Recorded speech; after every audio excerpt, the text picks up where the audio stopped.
విశ్వాసి గుణం ఏంటో తెలుసా? ఎదుటవాని పాపం చూడాడు, తన పాపం చూసుకుంటాడు. తను దేవుని దగ్గర యథార్థంగా, పరిశుద్ధముగా, నమ్మకముగా ఉండగోరుతాడు.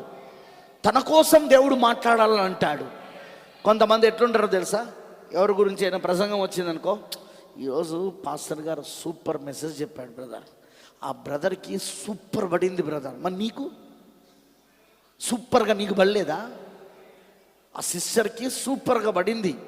ఎప్పటి నుండో అనుకుంటా నా సిస్టర్కి దేవుడు మాట్లాడి ఖండించాలని, కానీ ఇప్పుడు మాట్లాడాడు, మరి నేను ఖండించలేదా? విశ్వాసి ఎప్పుడు కూడా పక్కోనితో దేవుడు మాట్లాడుతున్నాడా, ఎదుటంతో దేవునితో మాట్లాడుతున్నాడా? కాదు, నాతో దేవుడు మాట్లాడుతున్నాడా? Is God speaking with me? దేవుడు నాతో మాట్లాడుతున్నాడా అనేదే విశ్వాసి గుణమై ఉండాలా.